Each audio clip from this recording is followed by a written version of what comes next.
Bismillahirrahmanirrahim. Pengajaran dari Haji Wada, Haji Selamat Tinggal. Banyak pengajaran bagi umat Islam, khususnya pendukung cita-cita Islam, kesinambungan sirah Rasulullah SAW daripada Haji Wada yang menjadi peristiwa selamat tinggal daripada Rasulullah SAW. Haji Wada memberi makna yang besar kepada umat Islam keseluruhannya. Di antaranya ialah antara pengajaran daripada Haji Selamat Tinggal ini, yang pertama, pencapaian tahap kematangan. Rasulullah SAW telah berdakwah selama 23 tahun. Dalam tempoh ini, baginda telah melalui 2 peringkat berdakwah. 13 tahun di peringkat Makkiyah di Mekah, yang lebih memberi penekanan kepada pembangunan manusia mukmin dan Muslim dalam aspek iman atau akidah secara ilmu, amal dan menghadapi cabaran ditekan, ditindas dan dizalimi, sehingga mencapai kemuncaknya diperintah oleh Allah Subhanahu Wa Taala berhijrah, yang mana daripada peristiwa perhijrahan ini melahirkan golongan muhajirin dan ansar, yang disifatkan ciri-cirinya oleh Allah Subhanahu Wa Taala bergabung dengan mereka yang menyerah diri beriman selepasnya. Ini ajaran pertama. Iaitulah menentukan kematangan mereka yang Islam dan Islam yang beriman. Allah SWT berfirman, "Walladzina amanu wa hajaru wa jahadu fi sabilillah, walladzina awaw wa nasaru, ulaika humul mu'minuna haqqan, lahum maghfiratun wa rizqun karim. Walladzina amanu min ba'du hajaru wa jahadu ma'akum, fa ulaika minkum. Wa ulul arhami ba'duhum awla bi ba'din fi kitabillah. Innallaha bi kulli syai'in alim." Ayat ni surah Al-Anfal 74 hingga 75. Artinya, dan orang-orang yang beriman, berhijrah dan berjihad pada jalan Allah, dan orang-orang yang memberi perlindungan dan pertolongan mereka, itulah orang-orang yang benar-benar beriman. Bagi mereka keampunan dan rezeki yang mulia. Dan orang-orang yang beriman selepasnya, selepas hijrah, berhijrah dan berjihad bersama mereka, maka mereka itu termasuk juga dalam kalangan mereka, dan mempunyai hubungan silaturrahim, keluarga setengah mereka melebihi setengah yang lain di dalam kitab Allah. Sesungguhnya Allah itu maha mengetahui. Maka Haji Wada menjadi muktamar yang mengumpul semua golongan itu. Setelah ditarbiah dengan matang, merekalah yang akan mewarisi kesinambungan selepas wafatnya Rasulullah SAW untuk menyebarkan kerasulan untuk seluruh alam. Iaitulah mencipta manusia yang benar-benar beriman, yang kuat beriman, yang terdiri daripada 3 golongan. Yang pertama, golongan yang masuk Islam awal di Mekah selama 13 tahun. Yang diuji, yang dibelasah, ditekan, ditinggah, dizalimi, tak beranjak dengan Islam. Kemudian mereka diperintah berhijrah ke Madinah, meninggalkan kaum keluarga, meninggalkan tanah air yang tersayang, meninggalkan harta benda, pergi salat sepinggang dengan bekalan yang sedikit setengah itu. Setengah itu tinggal anak isteri kerana nak menegakkan Islam, berhijrah ke Madinah. Ini satu kumpulan. Yang kedua, orang Madinah, iaitulah golongan Ansar, yang sanggup menerima saudara-saudara mereka yang berhijrah, sanggup bagi harta, sanggup menolong, membantu sahabat yang berhijrah ini dengan penuh pengorbanan, sanggup berjuang dengan Nabi, sanggup mati mempertahankan Islam. Padahal Nabi bukan orang Madinah, tetapi kerana Islamnya sanggup mati. Kerana Islam, bukan kerana tanah air Madinah, tidak. Demi Islam mereka sanggup. Ini beriman yang sebenar. 2 kumpulan. Kemudian mereka yang datang kemudian berhijrah ikut Nabi masuk Islam selepas tegaknya negara. Mereka juga sama dengan Nabi berjuang, mengorbankan harta dan jiwa raga. Mereka juga ialah contoh dan teladan. Ini hasil daripada tarbiyah. Jadi Haji Wada mengumpulkan semua kumpulan ini di Mekah, mendengar wasiat Nabi yang terakhir.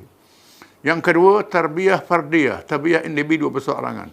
Setiap orang ditarbiyah supaya berpegang dengan simpulan Islam yang teguh, beriman kepada Allah sahaja, dan menolak kufur dan jahiliyah seluruhnya dalam ibadah, melalui haji dan lain-lain. Akhlak rumah tangga dalam hubungan suami dan isteri. Bermuamalah seperti menolak riba, menghormati maruah dan nyawa manusia, agar jangan melakukan jenayah sesama sendiri. Sesiapa yang bersalah hendaklah bertaubat. Ini terbiah untuk peribadi. Ini terkandung dalam khutbah wada yang kita baca dahulu. Nabi mewasiatkan secara perseorangan.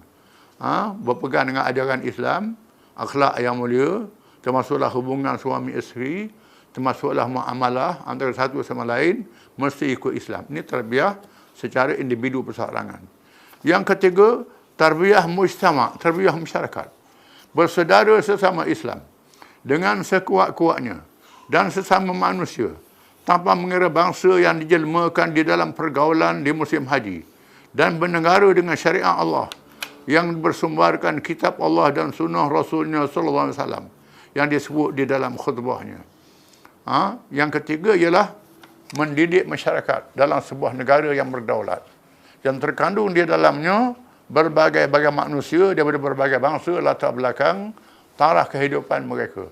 Hidup dalam satu masyarakat yang diperintah dengan hukum Islam, patuh kepada perintah Allah Ta'ala, patuh kepada ajaran Rasulullah dalam negara dan masyarakat. Yang keempat, beberapa hukum yang khusus disebut di dalam Haji Wada ini.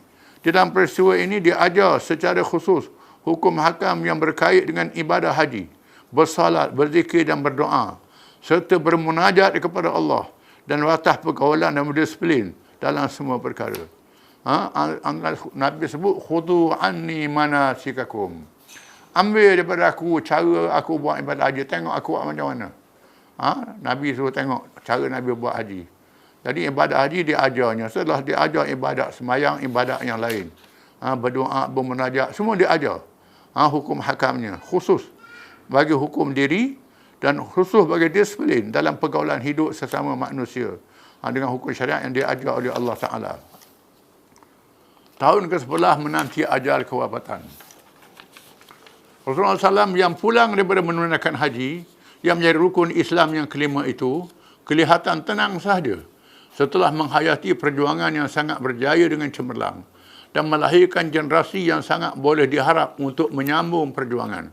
Mereka yang dinyatakan oleh Allah, Muhammadur Rasulullah, walladzina ma'ahu asyidda'u 'alal kufar, ruhama'u bainahum, تراهم ركعا سجدا يبتغون فضلا من الله ورضوانا سيماهم في وجوههم من أثر السجود ذلك مثلهم بالتوراة ومثلهم في الإنجيل كزرع أخرج شطأه فآزره فاستغلظ فاستوى على سوقه يعجب الزراع ليغيظ بهم الكفار وعد الله الذين آمنوا منكم وعملوا الصالحات منهم مغفرة وأجرا عظيما. Yang bermaksud, Muhammad ialah Rasulullah dan orang-orang yang bersama dengannya sangat tegas terhadap orang-orang kafir yang melawan, yang ingkar. Berkasih sayang sesama mereka yang beriman, kasih sayang sama-sama Islam. Engkau melihat mereka rokok dan sujud bersolat. Tertinggal terjemahannya. Berkasih sayang sesama mereka dan menunjukkan kehebatan terhadap orang-orang kafir. Itu tertinggal tu. Tertinggal terjemahan tu. Ruhama'u bainahum. Asyidda'u 'alal kufar, ada dah tadi. Sangat terhadap orang kafir, ada dah. Kasih sayang dalam kalangan mereka. Engkau melihat mereka rokok dan sujud bersalat. Mereka mengharapkan limpah kurnia dari Allah dan keredaannya.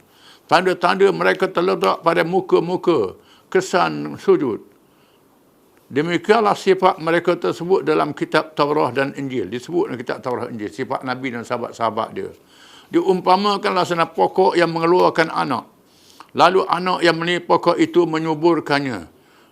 Lagi dengan bertambah kuat terpacak. Lalu ia tegak di atas batangnya sehingga membanggakan penanamnya. Supaya mereka menjadikan orang-orang yang kafir merasa sangat marah. Allah berjanji orang-orang yang beriman dan mengerjakan amal soleh dari kalangan mereka keampunan dan pahala yang sangat besar. Ini dibandingkan sahabat-sahabat yang tinggalkan oleh Nabi SAW. Dalam surah Al-Fatihah ayat 29, Muhammad dan sahabat-sahabat dia ini sangat hebat. Hubungan kasih sayang sesama mereka. sayang ke Nabi, sayang sama-sama sahabat, sama-sama Islam. Dalam masa yang sama pula, bengis, garang terhadap orang kafir, tak rendah diri dengan orang kafir. Mereka menghadapi orang kafir dengan gagah berani. Kemudian mereka laksana anak-anak pokok yang tumbuh di keliling, pokok yang asal. Anak-anak pokok kerma tu dia tumbuh, anak-anak keliling dia. Begitu pokok-pokok, pokok halia, pokok-pokok yang begitulah, yang tumbuh anak-anak keliling dia. Jadi pengganti-pengganti laksana anak-anak yang tumbuh keliling pokok ni, yang subur, yang kuat, membanggakan Nabi yang melihat laksana pekebun yang melihat pokok yang subur, yang tumbuh anak yang banyak, bergembira. Boleh sambung lagi tanam pula lepas pada itu, menyambung perjuangan dan memarahkan orang kafir. Allah Ta'ala berjanji kepada orang beriman, beramal soleh, keampunan pahala sangat besar. Maka dengan itu, tugas menyebarkan dakwah diteruskan dan jihad menghadapi cabaran diteruskan. Sehingga Allah menyempurnakan janji yang diimani oleh orang-orang yang beriman, bahawa Islam yang disebenarkan ini tegak dengan mulia, berdaulat, memerintah, memimpin dan memandu manusia sehingga menang dengan mengatasi segala agama dan ajaran yang lain daripadanya. Selepas itu, Islam berjaya mengalahkan kuasa besar dunia. Islam jadi kuasa besar tunggal. Bukan zaman Nabi, zaman Khulafa' Rasyidin. Zaman Bakar, Umar, Osman dan Ali. Dua kuasa besar dunia jatuh. Parsi dan Rom jatuh. China, India, segala yang lain tunduk. Islam jadi kuasa besar tunggal memerintah dunia di zaman kemuncaknya. Wallahu a'lam. Menyediakan tentera Usama.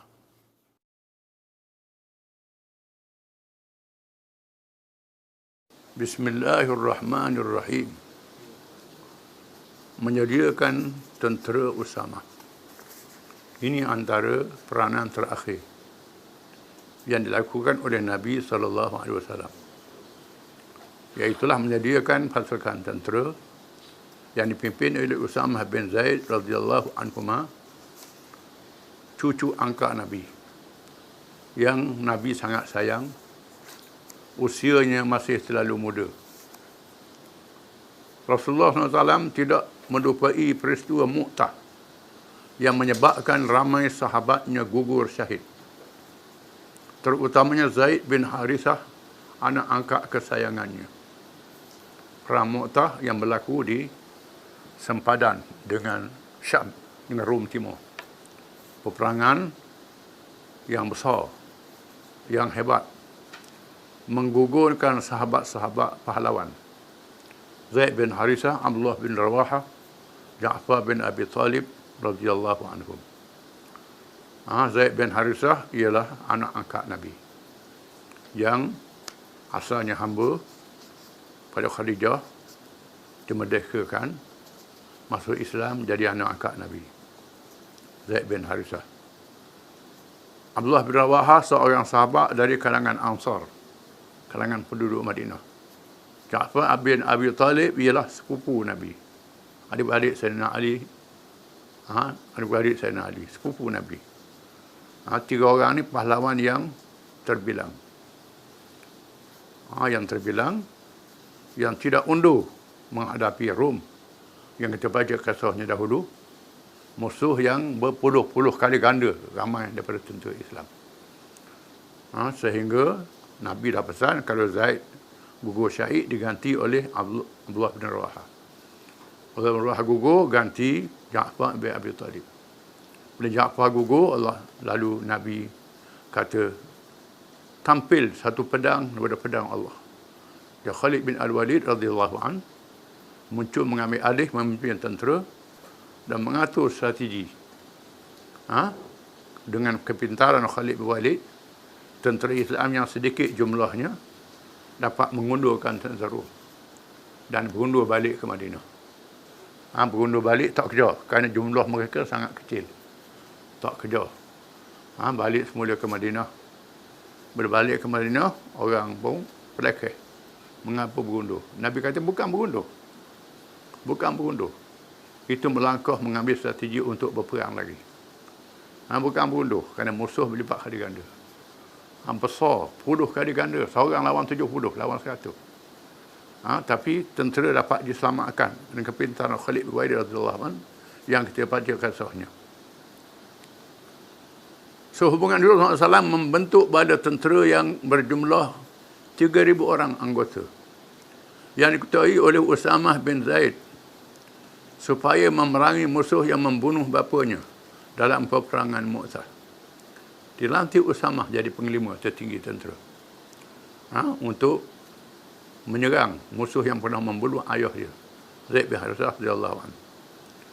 Usamah yang berusia tidak sampai 20 tahun. Belasan tahun nama dia, 20 tahun. Tak sampai 20 tahun, belah tahun. Mengetuai bala tentera yang disertai juga oleh orang-orang yang tua dalam kalangan Muhajirin dan Ansar. Di bawah dia ni orang tua-tua. Dia jadi panglima tertinggi. Nabi lantik. Nabi tahu Rasulullah SAW bersabda, "Sir ila mawdhi maqtali abik wa awtihimul khayla. Faqad wallaituka hadzal jaysh wa aghir sabahan alaihim. Wa asra' al-sayr tasbiq al-khair. Fa in dhabaraka Allah bihim fa aqallub fihim." Pergi ke tempat ayahmu dibunuh syahid. Serang mereka dengan berkuda. Maka sesungguhnya aku melantikmu menjadi ketua bala tentera ini. Seorang mereka tidak di waktu pagi, serang mereka di waktu pagi. Segerakan perjalanan. Nescaya kamu cepat mengejar kebaikan. Maka jika Allah memberi kemenangan kepadamu bersama mereka pada tentera, sedikitkan masa berada di kalangan mereka. Undur balik terus. Ini lebih kepada perang syarat. Dengan 3,000 nak lawan kuasa besar dunia. Tapi menyerang dengan serangan yang mengejut, sudah tentulah bila serang mengejut ni, pasukan sempadan akan lari. Bila lari, baliklah. Jadi dari segi perang psikologinya, orang Islam berjaya mengundurkan tentera musuh kuasa besar dunia. Lebih pada perang psikologi. Faktor umur Usamah radhiyallahu an yang terlalu muda menjadi perbualan. Muda sangat, orang cakap. Muda sangat, apa melatih dia ni?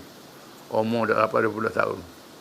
Kerana sejak bersetuju dengan pelantikan itu, perkara itu sampai ke pengetahuan Rasulullah SAW, maka baginda bersabda dengan murka,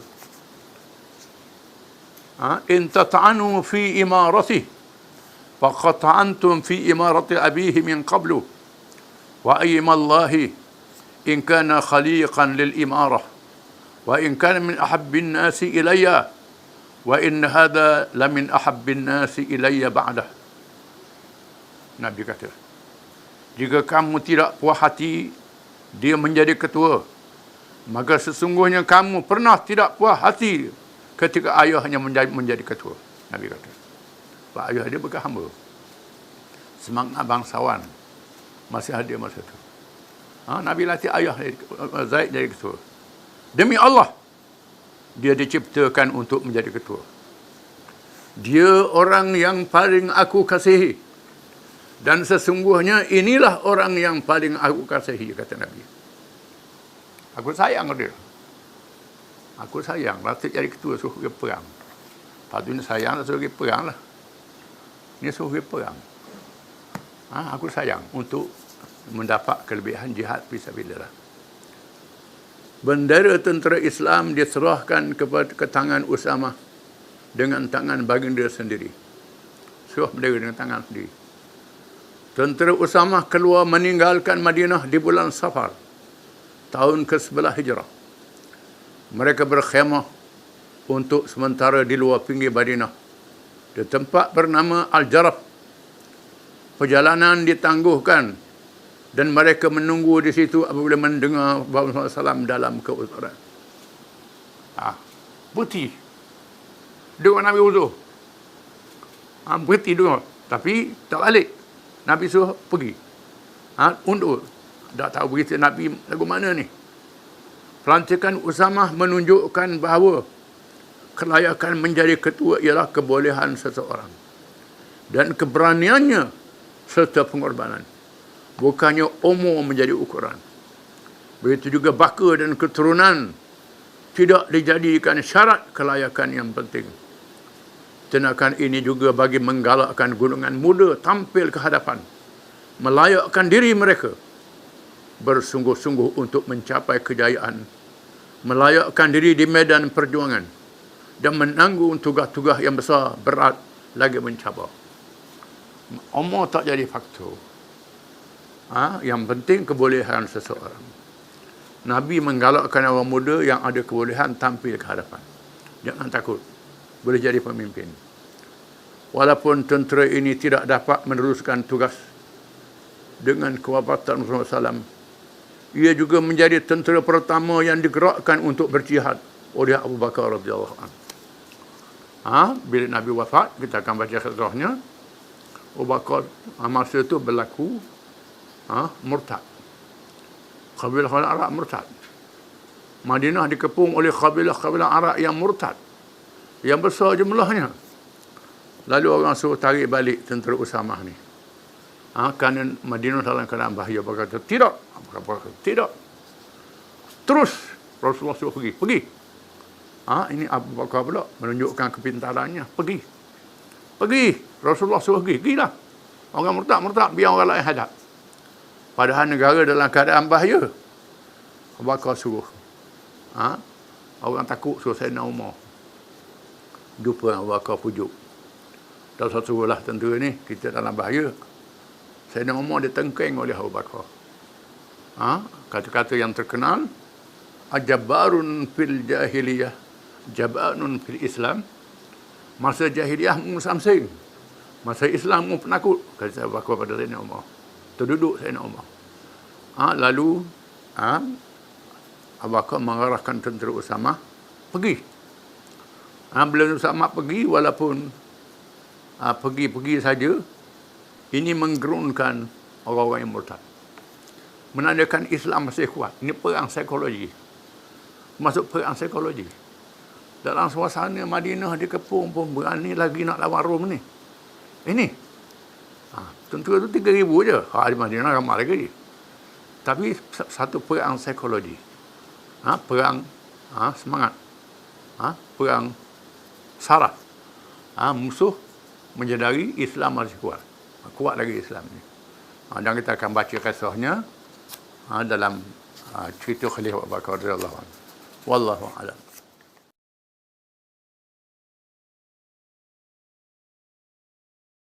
Bismillahirrahmanirrahim.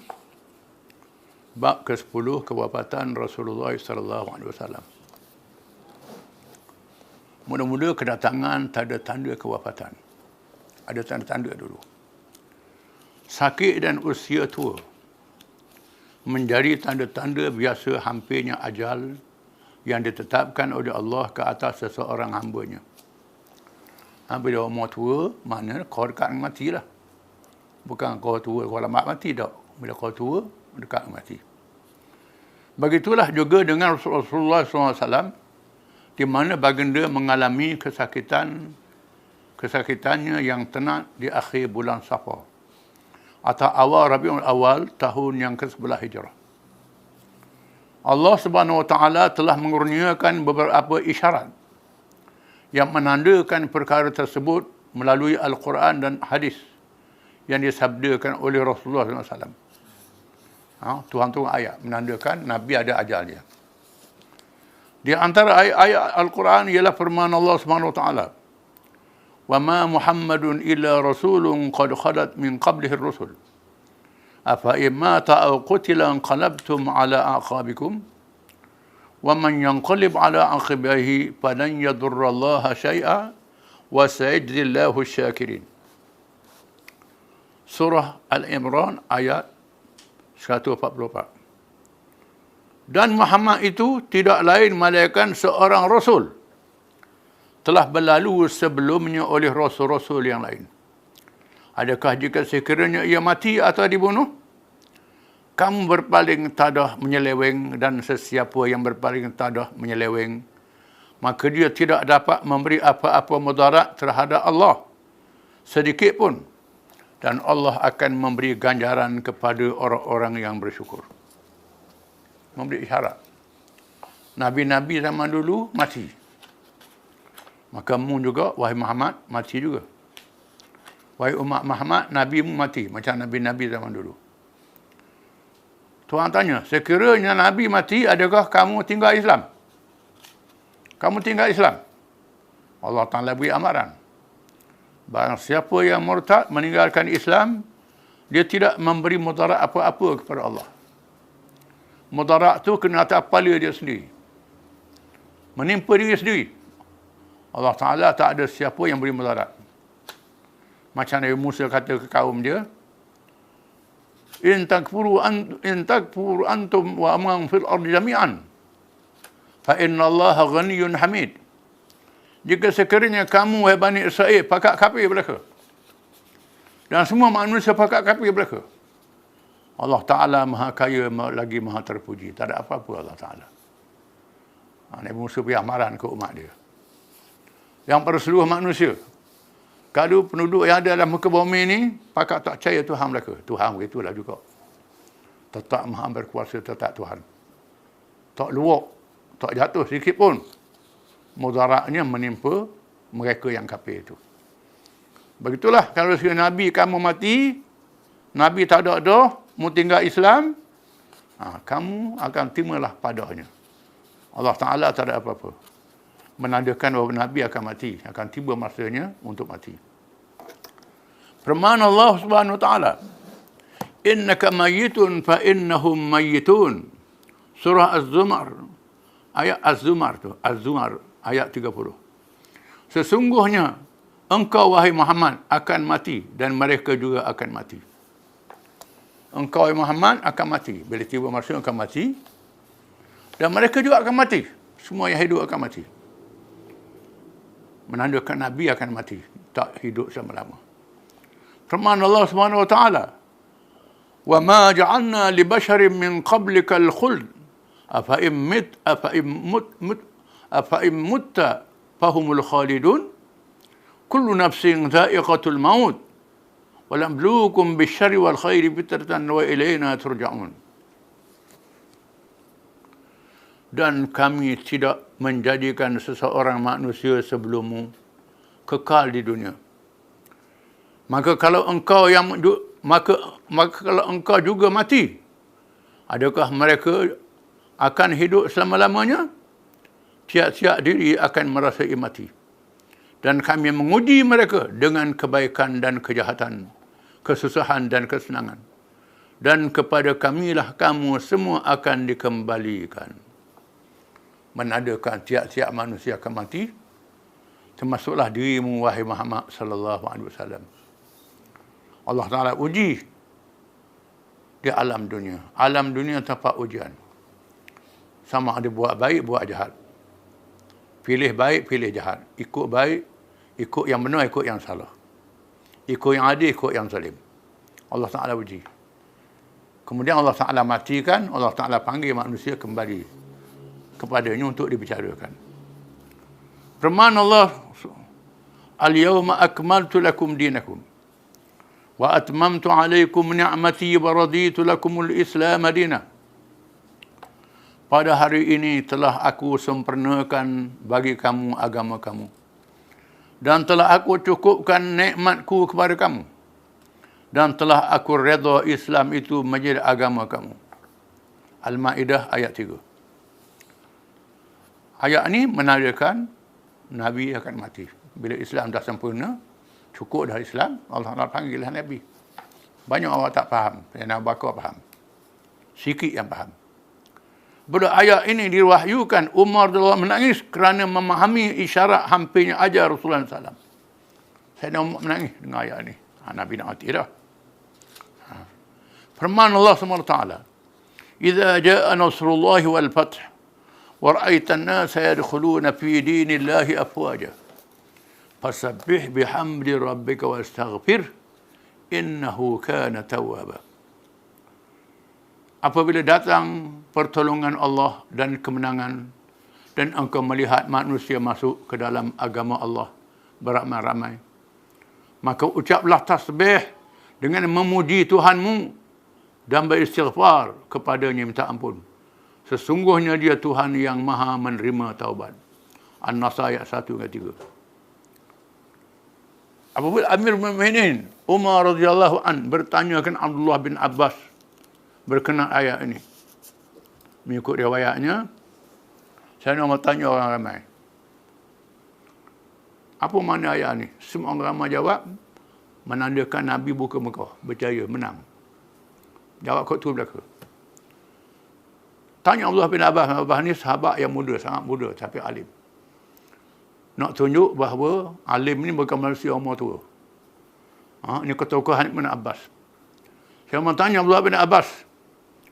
Beliau menjawab, ajal Rasulullah SAW yang diberitahu kepadanya, kata Abdullah bin Abbas. Ini betul. Adapun hadis Rasulullah SAW, adapun hadis Rasulullah SAW, di antaranya ialah Ummul Mukminin Aisyah radhiyallahu anha menceritakan pernah ketika semua isteri-isteri Rasulullah SAW berhimpun di sisinya, tiba-tiba datang puterinya Fatimah Az-Zahra radhiyallahu anha. Kepadanya berjalannya seperti ayahandanya. Rasulullah SAW bersabda, "Selamat datang wahai puteri kesayanganku. Sila duduk di sisiku." Tiba-tiba bersabda sesuatu dan Fatimah menangis. Yang bersabda sesuatu. Tiba-tiba Fatimah radhiyallahu anha tertawa. Setelah Rasulullah wafat, aku bertanya-tanya ke Aisyah kata. Fatimah radhiyallahu anha menjawab, aku menangis kerana diberitahu Jibril datang kerap daripada Tuhan tahun sebelum ini. Kerana mengingatkan Al-Quran, menandakan hampirnya ajal. Aku nak mati dah. Ini beritahu ke anak dia. Sebab tu aku menangis. Adapun aku ketawa kerana diberitahu aku dilantik menjadi ketua perempuan ahli syurga. Dan keluarga yang pertama mati selepasnya. Nabi beritahu. Aku nak mati dah. Kemudian Tuhan latih menjadi ketua muslimat mukminah ahli syurga. Dan keluarga aku mula-mula sekali mati lepas aku wafat. Itu aku suka. Jibril radhiyallahu an meriwayatkan bahawa pada hari di Mina SAW, Jabir radhiyallahu an meriwayat Jabir Abdullah radhiyallahu anhu. Dia sahabat, ayah dia sahabat. Jabir radhiyallahu an meriwayatkan bahawa pada hari di Mina SAW melontar dan bersabda, ambillah daripadaku cari-cari ibadat hajiku. Mudah-mudahan aku tidak bertemu kamu lagi di tahun hadapan. Menandakan dia nak mati. Dia beritahu. Abu Sa'id Al-Khudri radhiyallahu anhu meriwayatkan bahawa Rasulullah SAW berkhutbah, Inna Allah khayyara abdan baina dunya wa baina ma 'indahu. Fakhtara dhalika al-'abdu ma 'inda Allah. Nabi ucap. Abu Sa'id Al-Khudri kata. Al-Khudri ini sahabat yang paling banyak meriwayatkan hadis. Sesungguhnya Allah telah memberi pilihan kepada seorang hamba-Nya di antara dunia dan apa yang ada di sisinya, sisi Allah. Lalu hamba itu memilih apa yang ada di sisi Allah. Tidak beritahu dia. Ada seorang hamba Allah tu, Tuhan boleh pilih dia. Sama ada nak dunia ke, hidup selama-lama atas dunia, ataupun nak sama dengan aku. Ada seorang hamba tu. Lalu hamba tu jawab, aku nak sama dengan Allah. Iaitu hamba tu yang Nabi. Nabi lah. Dia sendiri. Abu Sa'id berkata, apabila mendengar khutbah ini, Abu Bakar menangis. Kami semua merasa heran. Mengapa ia menangis? Rupa-rupanya dia lebih tahu daripada kami. Saya Abu Bakar faham. Orang lain tak faham. Dia faham. Bapa saudara Rasulullah SAW, Abbas radhiyallahu anhu, Abbas bapa saudara Nabi yang beriman, yang Nabi sayang, menceritakan bahawa dia bermimpi melihat bumi diangkat ke langit dengan tali-tali. Lalu ia bertanyakan Rasulullah SAW, tanya Nabi, semalam aku mimpi bumi diangkat ke langit dengan tali-tali, bersekali tali, dan bersabda, itu adalah tanda kewafatan anak saudaramu. Dia kata, anak saya pun nak mati. Apabila Rasulullah menghantar Mu'ad bin Jabal ke negeri Yaman. Kita baca dah hadis ni. Nabi hantar Mu'ad pergi ke negeri Yaman. Nabi kata ke Mu'adz bin Jabal, "Ya Mu'adz, innaka asa an la talqani ba'da 'ami hadha, wa la'allaka asa an tamurra bi masjidi hadha wa qabri." Wahai Mu'adz, mudah-mudahan engkau tidak bertemu lagi denganku selepas ini. Engkau hanya melalui masjidku dan kuburku, Nabi kata. Di sini Mu'adz tidak dapat menahan perasaan yang sangat sedih kerana akan berpisah sehingga menangis. Nabi tugas dia pergi ke Yaman dan Nabi kata begitu. Maka Mu'adz menangis. Nabi kata dia tak sempat berjumpa lepas pada ni. Di awal bulan Safar SAW keluar menziarahi tempat persemadian bapa para syuhada Uhud. Kalau Nabi pergi ziarah syuhada Uhud. Uhud itulah ada 70 orang sahabat yang syahid di Uhud. Termasuk Sayyidina Hamzah, Abdullah bin Has. Nabi pergi melawat Uhud, ziarah kubur syuhada. Bagi dia berdoa di situ laksana orang yang mengucapkan selamat tinggal kepada yang hidup dan yang mati. Kemudian dia menyampaikan khutbah. Inni faratukum wa inni syahidun alaikum. Wa inni wallahi la anzuru ila hawdi al'an. Wa inni u'titu mafatih khazain al-ard. Wa inni ma akhafu an la tushriku ba'di. Wa inni akhafu an tanafasu 'alayha. Sesungguhnya aku mendahului kamu, kata Nabi. Aku tinggal kamu. Sesungguhnya aku menjadi saksi ke atas kamu. Sesungguhnya demi Allah, aku melihat kalamku sekarang, kalam Kausar yang dikurnia oleh Allah pada hari kiamat untuk Nabi dan umatnya. Sesungguhnya aku telah dikurniakan anak-anak kunci khazanah bumi. Dan sesungguhnya aku tidak takut atau merasa bimbang kamu menjadi syirik. Tetapi aku takut atau bimbang kamu berlomba-lomba dan berebut dalam urusan dunia. Berebut urusan dunia sebab perang. Ini aku bimbang. Mu tak jadi syirik. Kuat mengaku kalau kata kafir marah. Tapi badah sama sendiri kerana rebut benda dunia. Rebut pangkat, rebut harta sebab perang sama sendiri. Ini berlaku dah pada hari ini. Kita lihat. Abi Muwahibah radhiyallahu anhu, salah seorang khadam Rasulullah SAW, menceritakan di antara peristiwa terakhir Rasulullah SAW ialah ia mengiringi Rasulullah SAW di perkuburan Baqi' di waktu tengah malam. Satu malam Nabi ajak dia pergi ke kubur Baqi'. Baqi' ini kubur orang Islam, kubur besar di Madinah, kat Masjid Nabi. Kerana diperintah supaya beristighfar untuk ahli kubur dan bersabda, Assalamualaikum ya ahlal maqabir, la yahna lakum ma asbahtum fihi mimma asbaha an-nas fihi. أقبلت الفتن كقطع الليل المظلم يتبع آخرها أولها الآخرة شر من الأولى. Selamat sejahtera, wahai penghuni kubur. Semuanya diucap tahniah kepada kamu kerana lebih baik daripada keadaan manusia yang berada di dunia. Tibanya bencana-bencana laksana malam yang gelap gelita, sehingga tidak jelas antara benar dan salah. Bencana yang kemudian mengikuti yang dahulu dan yang akhir lebih buruk daripada yang awal. Wahai ahli kubur, selamat sejahtera, Tuhan beri pada kamu baik.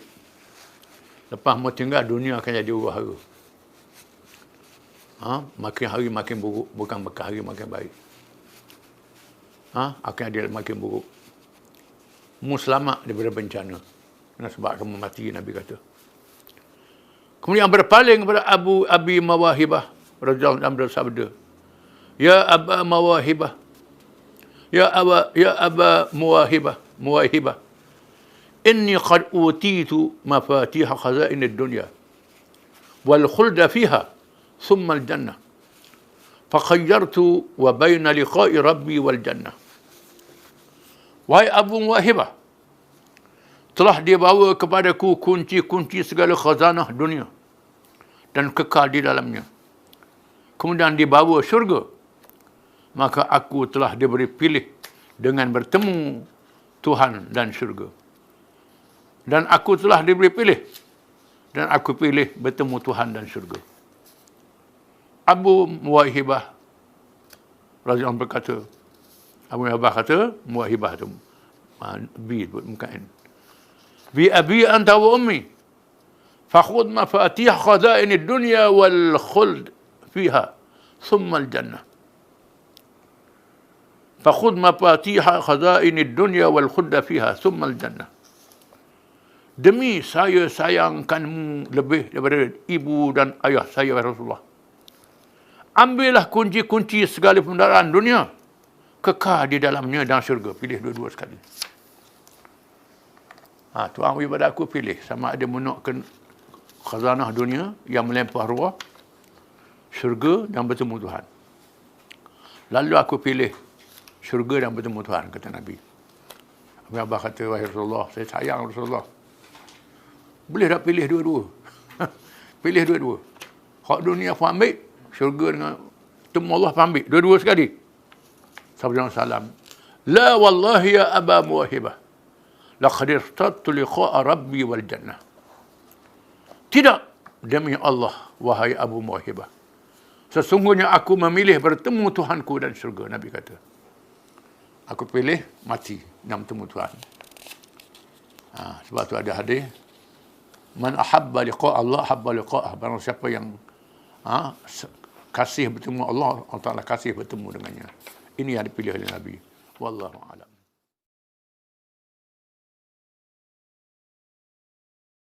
Bismillahirrahmanirrahim. Kita sambung kisah akhir hayat Nabi SAW. Permulaan sakit. Tanggal 29 hari bulan Safar, tahun ke-11 Hijrah.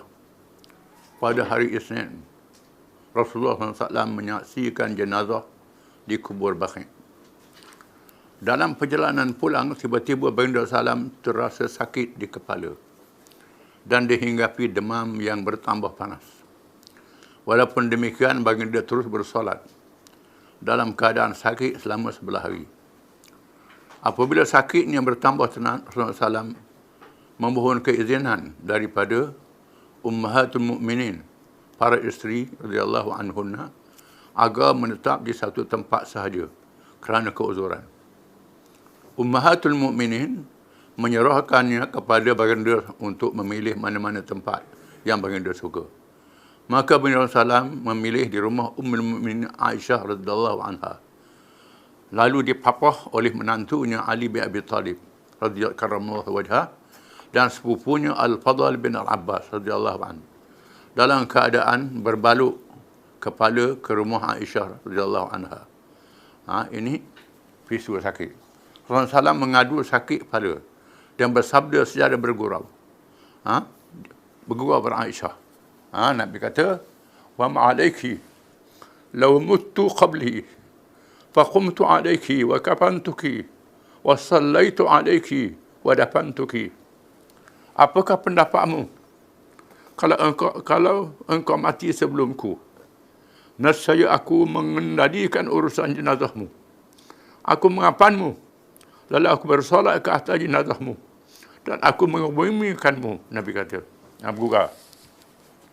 Mukminin Aisyah radhiyallahu menjawab secara bergurau juga, secara menunjukkan cemburu ke kasih suaminya pada suaminya Muhammad SAW.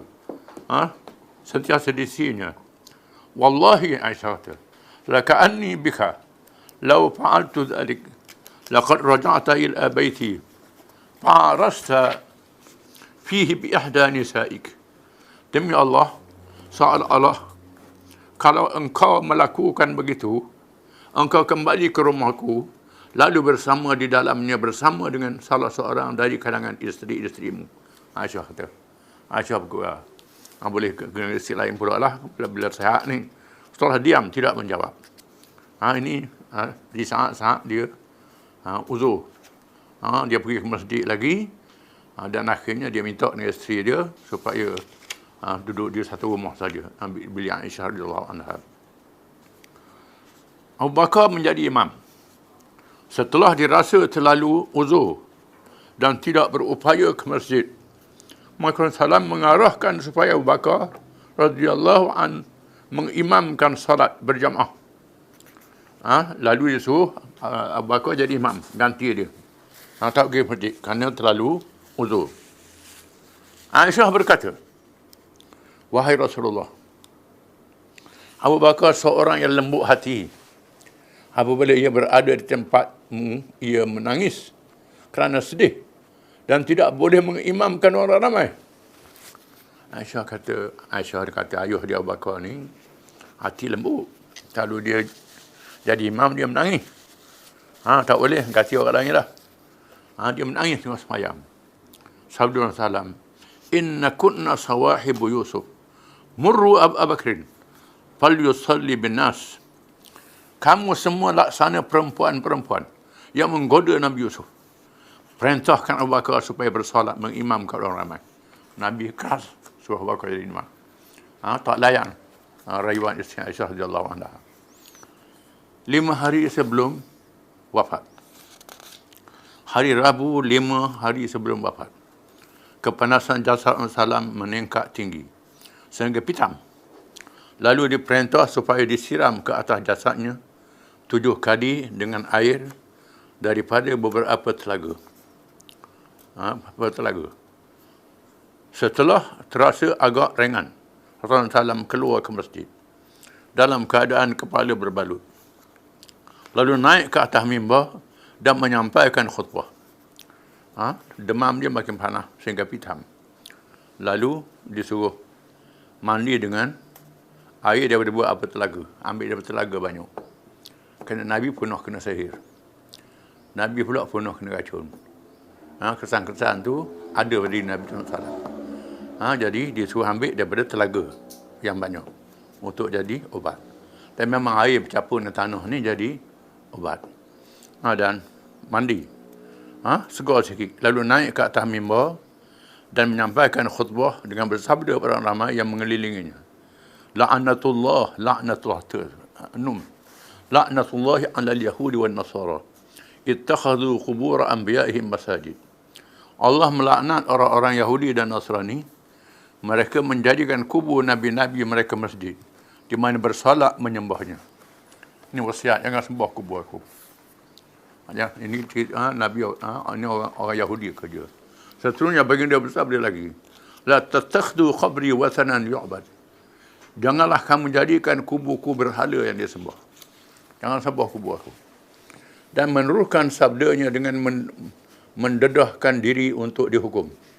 Man kuntu jaladtu lahu zahra, fahada zahri falyastaqid minhu. Wa man kuntu syatamtu lahu arda, fahada ardi falyastaqid minhu. Sesiapa yang aku telah pukul belakangnya, maka ini dia belakangku, sila balas. Barang siapa yang aku cerca marwahnya, ini dia marwahku, sila balas. Ini minta maaf lah kalau ada aku buat silap, balas sekarang. Dunia ni. Kalau aku pukul balas. Kalau aku jatuhkan marwah, balas pada aku. Kemudian turun dari mimbar dan bersalat zuhur. Kemudian kembali semula ke atas mimbar dan mengulangi sabdanya.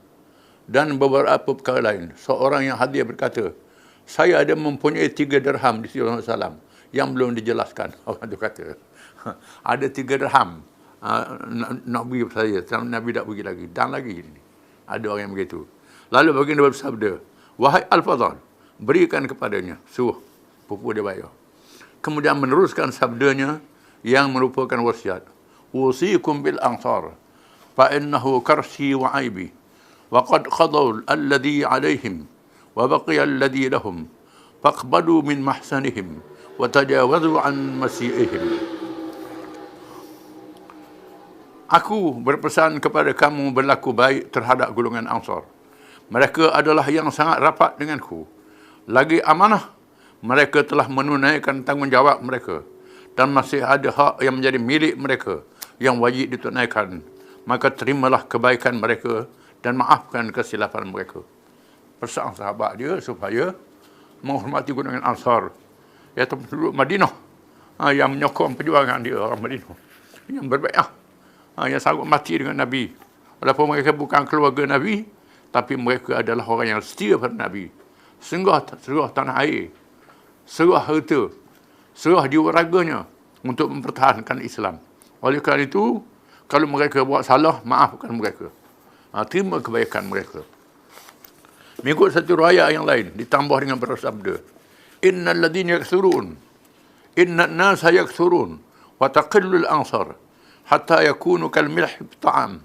Faman walla minkum amran, yadurru fi ahadan, aw yanfa'hu falyaqbal min mahsanihim, wa yatajawaz an musiihim. Artinya, manusia itu bertambah ramai, tetapi golongan Ansar menjadi sedikit, sehingga mereka laksana garam di dalam makanan.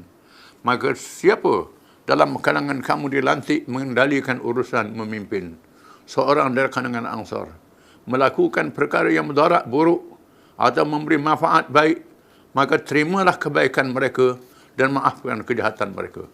Kalau Ansar dilantik jadi pemimpin, jadi apa, kalau buat salah, maafkan, Nabi kata. Kemudian baginda meneruskan sabdanya, In abdan khayyarallahu an yu'tiyahu min zahratid dunya wa baina ma indah fakhtara ma indah. Sesungguhnya ada seorang hamba Allah yang memberi pilihan, yang diberi pilihan kepadanya, diberi pilihan. Ada hamba yang Allah memberi pilihan, memberi pun boleh juga. Sungguhnya ada seorang hamba yang Allah memberi pilihan kepadanya, sama ada dikurniakan kesenangan dunia atau yang ada di sisinya, meninggal dunia, maka ia memilih apa yang ada di sisi Allah. Dia lah ada beritahu nama dia. Ada orang yang Allah beri tawaran, sama ada nak ada si aku atau nak tinggal dunia ni. Aku pilih Allah, aku tinggal dunia. Abu mendengar ucapan Abu Bakar menangis dan berkata, Wahai Rasulullah, kami bersedia menebusmu dengan ibu bapa kami. Nabi kata, Wahai Rasulullah, kami sanggup tukar kami dengan Rasulullah. Biar kami yang mati dulu, Rasulullah ada lagi. Begitulah maksudnya. Rasulullah bersabda, Ala risli ya Abu Bakar, walau kuntu muttakhidan khalilan, ghaira rabbi, latakhatu Abu Bakrin khalila. Walakinna ikhwatul islami wa mawaddatuh, la yabqayanna fil masjid babun, illa sudda, illa baba Abi Bakrin. Berhentilah, wahai Abu Bakar. Jangan menangis.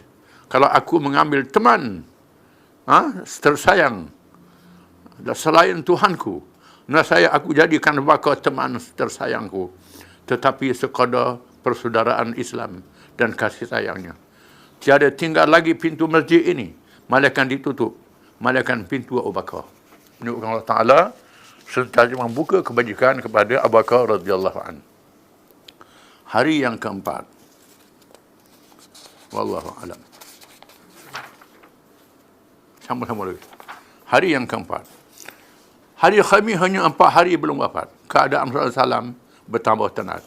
Sehingga baginda bersabda, Halummu aktubu lakum kitaban lam tadillu ba'dah. Sila cepat. Aku akan perintah. Aku akan tuliskan untuk kamu. Aku akan tuliskan untuk kamu surat yang menjadi kamu tidak sesat selepasku.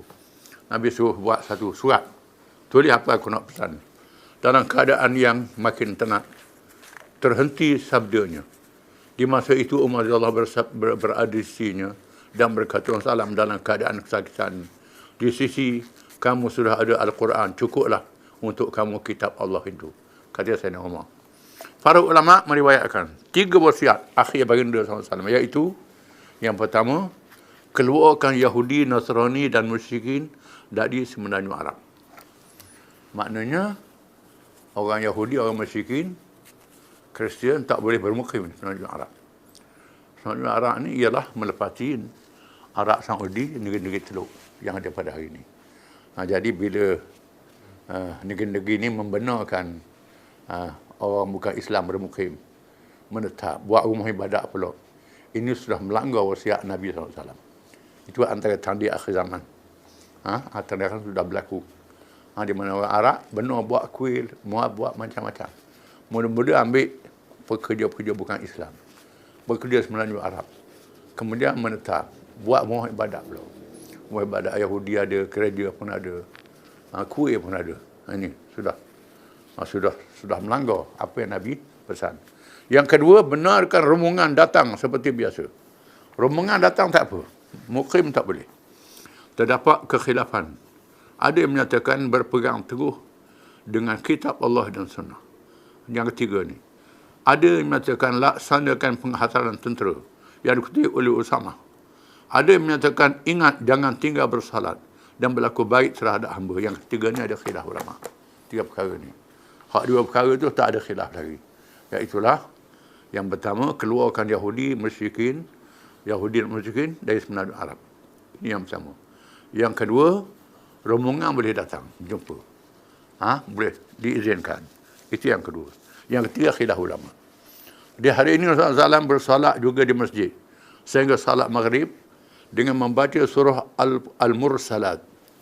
Al-Mursalat. Itu bukan Al-Mursalat. Al-Mursalat.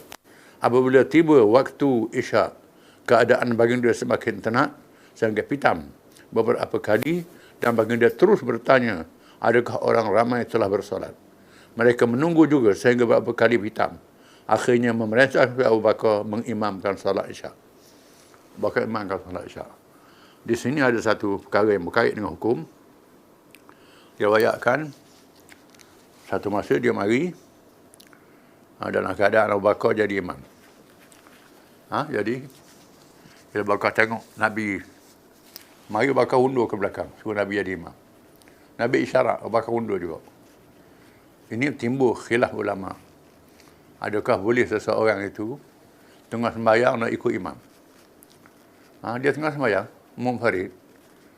Dia sembahyang seorang, mari saya imam, sembahyang jemaah. Terus dia ikut imam. Tanpa memulakan niatnya. Ada ulama membolehkan. Berdasarkan kepada peristiwa ini. Ada ulama kata tak boleh. Dia kena habis sembahyang dulu, lepas tu barulah ikut imam. Ini terdapat khilaf hukum. Ini wallahu alam. 2 dan 1 hari sebelum wafat.